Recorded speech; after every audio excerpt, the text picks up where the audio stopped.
Hi and welcome back to my little film and TV channel. I hope you're all staying safe and well, and we'll tread carefully stay over to the old BBC, a BBC production, well, a co-production actually with between the BBC, a British-American co-production, this one. And we're going to have a look at something called The English. Please, if you are new to the channel, push that subscribe button, push the bell notifications, do film reviews, TV drama reviews, information blog, lots of little stuff like that. So if you can join me, that'd be great. Hope you enjoy it. I try and inform and entertain where I can.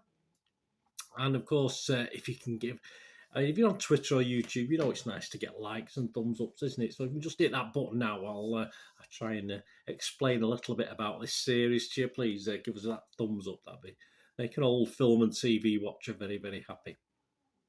Yeah, as I said, it's a British-American co-produced Western drama. There we go, television miniseries written and directed by Hugo Blick. It's 6 episodes and they vary between about 48-49 minutes up to as long as 69 minutes, so there is a variation in time. And it premiered in the United Kingdom on BBC Two and iPlayer on the 10th of November 2022, and it premiered in the United States a day later on Amazon Prime on the 11th of November 2022. As at the 13th of November, that's where all these scores and reviews and comments are. So, as at the 13th of November 22 at 4 p.m. Rotten Tomatoes audience, the audience, not the critics, 67% positivity. That's good.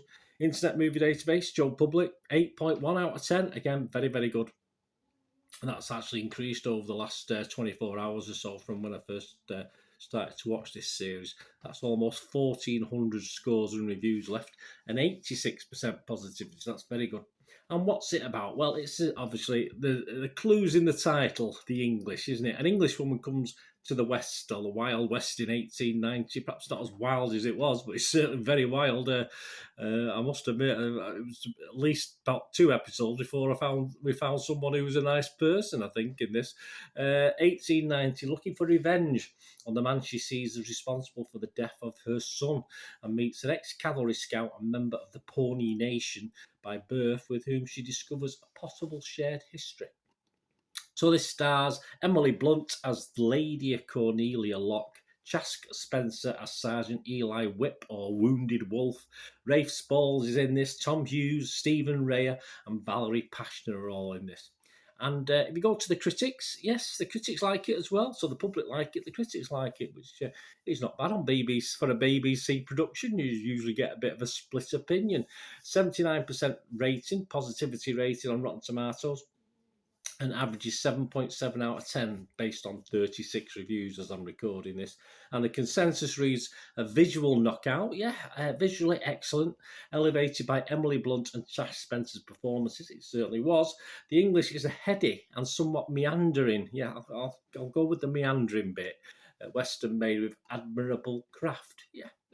Yeah, at its moments. Metacritic, the other site we look at, has got an average of 78 out of 100. So again, very good. That's based on 20 critics.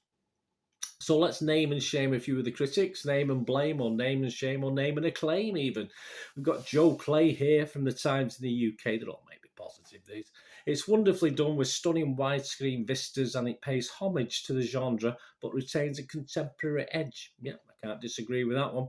Brian Lowry from CNN said, most of those elements feel assembled in such a self-conscious and heavy-handed way. He wasn't as impressed way as to Blunt the tribute. Blunt, see what he's done there? Making it difficult to discern for whom this exercise is intended. Yeah, I can see the criticism. I think he's a little wee bit over the top, but I can fully understand. Boyd Hilton from Empire magazine said, a massively ambitious and original take on the Western genre, confirming the extraordinary writing and directing skills of TV auteur Hugo Blick, while showcasing one of Emily Blunt's greatest performances. Yes, she does a grand job. Hugo Blick does go off on one at times, but generally, yes, okay.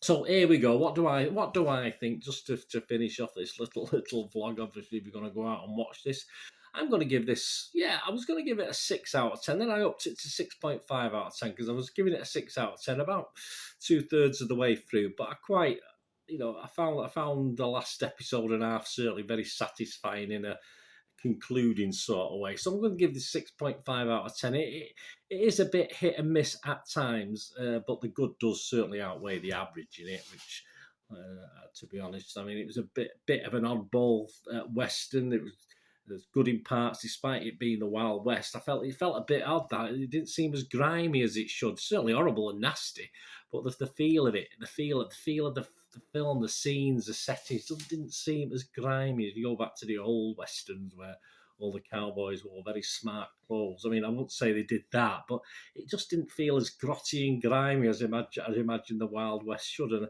even though we saw the horror of it, if you like, and the nastiness in it, that aspect of it just didn't put me off, but it just felt all too hygienic for me. Even though it's a weird thing to say if you watch it, because it's gruesome and ugly and horrible, but there's just something sanitized about the settings rather than the action on screen. It's easy to remember the very good bits, of course. As I said, my mark went up a little bit watching the last episode and a half or so, because I found it a bit more enjoyable and a bit more interesting getting to see everything come together as a story. But so it is easy to just remember those good bits and forget a little bit of what went before. And at times it was for me a little bit laborious, and someone said, the critics said, meandering, didn't they? And I don't disagree with that. Blunt is interesting, excellent to excellent, as one of the critics said there. Excellent. Spencer, likewise. And we do meet some strange characters, some good actors. Mostly not very nice, but some genuinely interesting subplots. But the overall story was just, for me, okay. It took so long getting around to the actual crux of it.